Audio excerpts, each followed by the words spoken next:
Before this law reached Parliament, the government had to write down what it would cost. Not a guess in a seminar. A formal document, checked, certified, and published. It still exists, and you can download it tonight.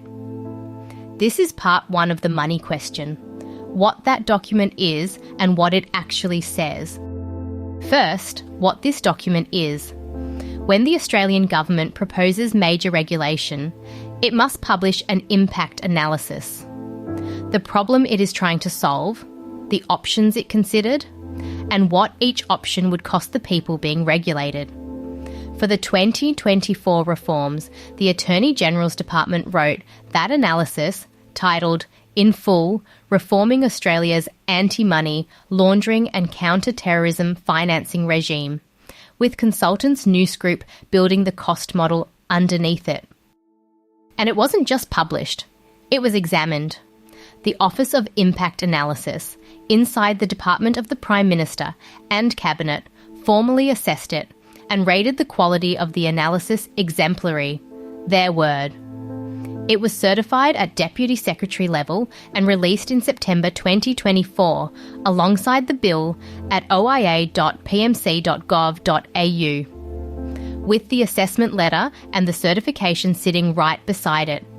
This is a serious document, done properly, which is exactly why it deserves to be quoted properly. Now the money sentence the document actually writes. One economy-wide figure, $13.9 billion across all newly regulated businesses over 10 years, of which about $13.7 billion falls on Tranche 2, and read what sits right beside it in the same breath. Impacts will vary depending on the industry and size of the business.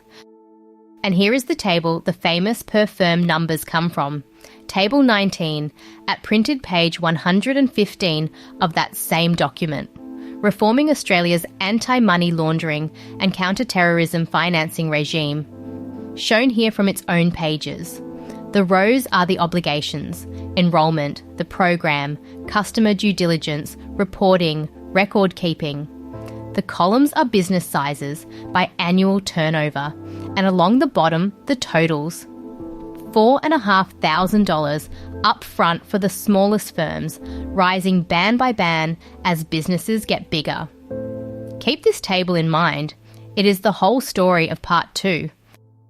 And here is what almost nobody quotes. The document's own words about its own estimates, difficult to quantify. No experience to estimate from.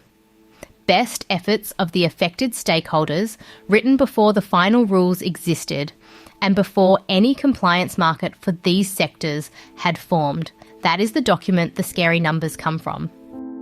So that is the impact analysis, written by the Attorney General's Department, modelled by Nous Group, rated exemplary by the Office of Impact Analysis, and honest about its own limits. In part 2, we take the 2 famous numbers everyone quotes from it, and show from this same table why neither of them is your bill. See you there.